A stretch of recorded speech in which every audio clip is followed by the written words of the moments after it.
Pak Wahyadi dari Samanta dan para pendamping desa, para RT RW dan lembaga desa yang saya hormati. Saya perwakilan dari Projo akan mengangkat tentang program Bapak Presiden tentang koperasi Desa Merah Putih.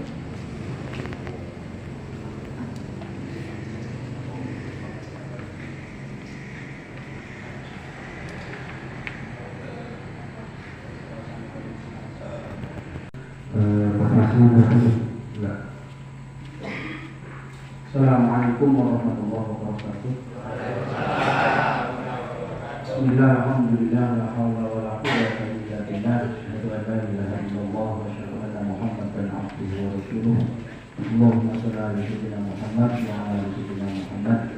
Yang terhormat dan yang saya hormati Bapak Guru, Bapak Bapak beserta seluruh perangkatnya, BPT dan seluruh anggotanya, lembaga KPM dan RW yang hadir, dari asasi dan para wahyadi dari kecamatan. Alhamdulillah sama-sama bersilaturahmi. Rekan saya di kantor desa dan ibu dari Pojok yang kami banggakan.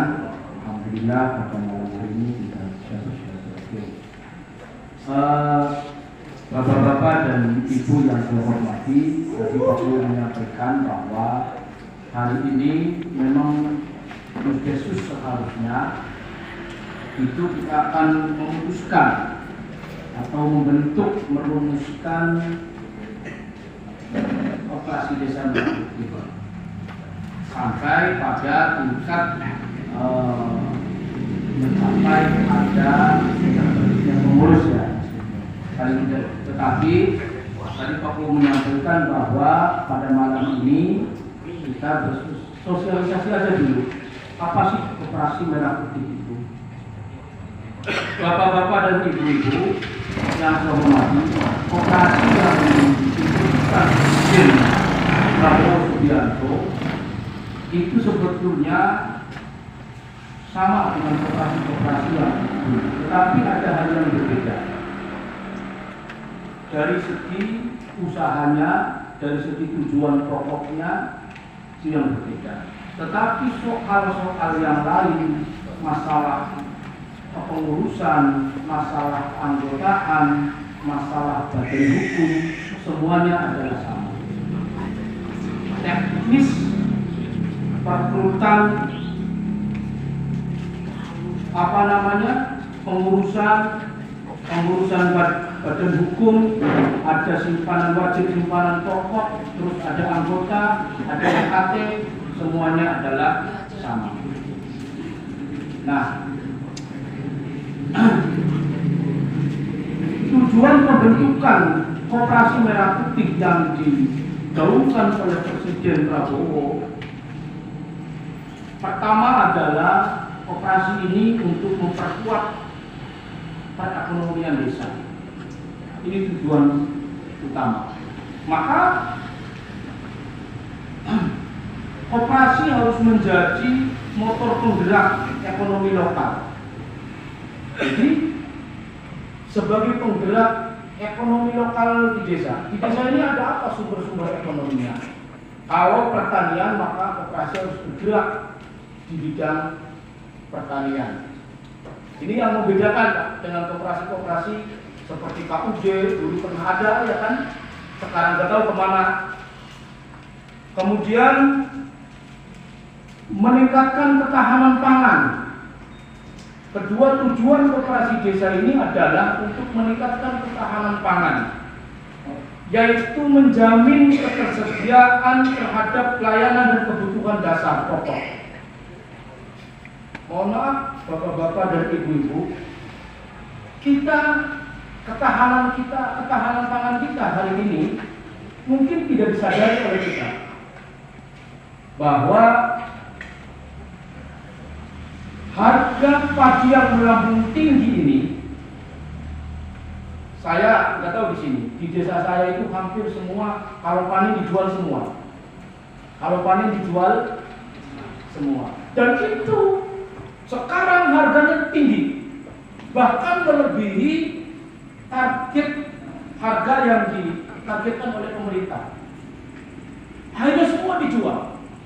Kita tidak tahu dari mana mereka ini datang kemudian membeli padi kita. Habis sudah.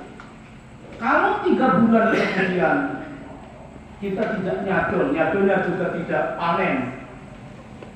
Ngebayang nggak kita tidak punya beras dan kemudian kita membeli beras? Berapa harganya kira-kira? Ini akan terjadi inflasi Pak namanya kalau negara itu. Kenaikan harga pokok yang semakin tinggi itu akan merugikan negara. Maka Koperasi Merah Putih ini adalah salah satu tujuannya menekan harga supaya tidak terjadi harga yang melambung tinggi, juga tidak terjadi harga yang begitu rendah. Kita tidak kebayang kalau padi kita habis dijual, kemudian kita tidak punya simpanan padi untuk diselip, maka harga beras kita harus beli dengan harga beras yang sangat tinggi. Nah, kehadiran koperasi itu dengan modal yang cukup disediakan oleh negara nantinya itu adalah menangani ketersediaan ketahanan pangan. Selain ada program ketahanan pangan ya. Jadi itu. Jadi nanti include antara program ketahanan pangan dengan koperasi. Sirkulasi permodalannya, sirkulasi pemasarannya itu kita bisa bahasa kayaknya bebarengan, terintegrasi bahasa ini. Nah, itu adalah salah satu pokok penting daripada hadirnya Koperasi Merah Putih di desa. Soal teknis sama dengan koperasi-koperasi yang lain. Maka kalau hari ini kita tidak sampai merumuskan, membentuk kepengurusan, berarti tugas bapak-bapak dan Pak Guru pemerintah desa harus mencari calon pengurus Pak, yang siap untuk melakukan langkah-langkah yang demikian. Jadi harus mempunyai visi tentang soal tadi, menggerakkan ekonomi desa dan mau melakukan putaran ekonomi ketahanan pangan di desa. Jadi sebetulnya ada 7 usaha pokok yang diatur oleh Koperasi Desa Merah Putih. Dan salah satunya adalah usaha tentang pertanian. Nah, syukur Pak, syukur ini yang tidak harus pengalaman sudah menjadi pengurus koperasi, tidak harus, paling tidak punya kemauan dan mengerti tentang teknologi. Jadi bapak-bapak kalau punya ponakan, kalau punya siapa di luar yang tadi pamong Pak Bu, ini BPD, kemudian ya ada di luaran dari pemerintahan desa, itu direkrut, diinformasikan, nanti disampaikan ke Pak Bu dan BPD, siap tidak menjadi pengurus. Tidak perlu pengalaman, sudah pernah bekerja di koperasi. Yang penting punya niat, siap untuk bekerja karena Pak Guru dan tidak buta teknologi. Kami akan dampingi, kami akan siapkan apa kebutuhannya untuk melakukan pendirian koperasi dan sampai ke anggotaan. Sebab anggotanya itu syaratnya Pak, syarat Koperasi Merah Putih itu anggota 500 Pak, minimal itu 500 untuk bisa daftar di Badan Hukum Koperasi. Jadi kalau ada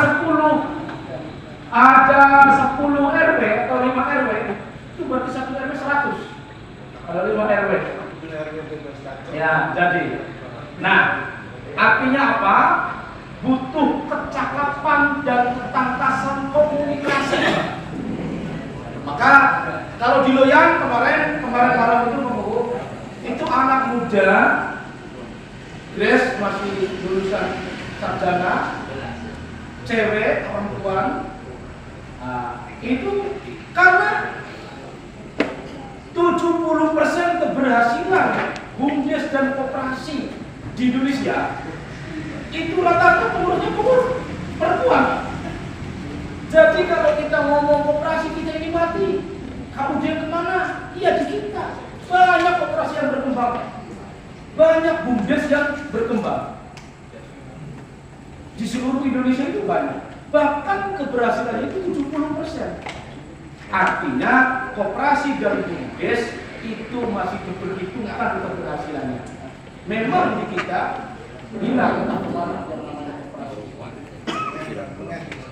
Tapi saya yakin dengan potensi hari ini, dengan alam keterbukaan yang hari ini selalu banyak yang mengawasi dan media yang begitu canggih, saya yakin keberhasilan kita harus optimis, Pak Bu.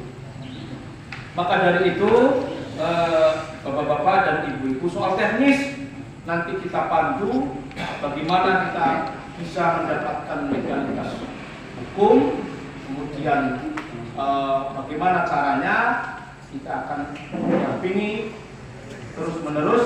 Nah, tugas kita besok itu mencari pengurus minimal 3 ya Pak Bu ya,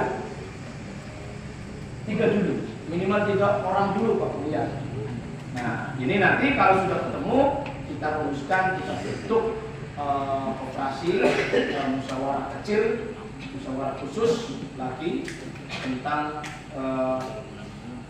kepengurusan dan langkah-langkah pembentukan sampai nama dan sampai badan hukum syaratnya seperti apa nanti RKTR-nya. Saya kira cukup sekian sosialisasi dari saya Pak. Itu dari hasil hari ini kita PR kita bersama adalah mencari calon pengurus unggulan yang potensial, siap pakai, sarjana boleh, tak perlu pengalaman sudah pernah di koperasi, yang penting bisa komputer itu paling tidak, dan mempunyai kecakapan komunikasi yang baik. Punten, kecakapan komunikasi yang baik itu ya bisa, iya begitu. Jangan sampai bisa berlanjut. Nah ini penting sekali Pak. Itu mangga tugas Pak Bu, BPD dan semuanya. Mari kita bersama-sama. Insya Allah manfaatnya luar biasa. Insya Allah manfaatnya untuk kita bersama, terutama warga desa, masyarakat desa Jabak. Ada apa? Saya nggak apa Pak Bu. Kalau muter-muter saya biasa. Terima kasih. Wassalamualaikum.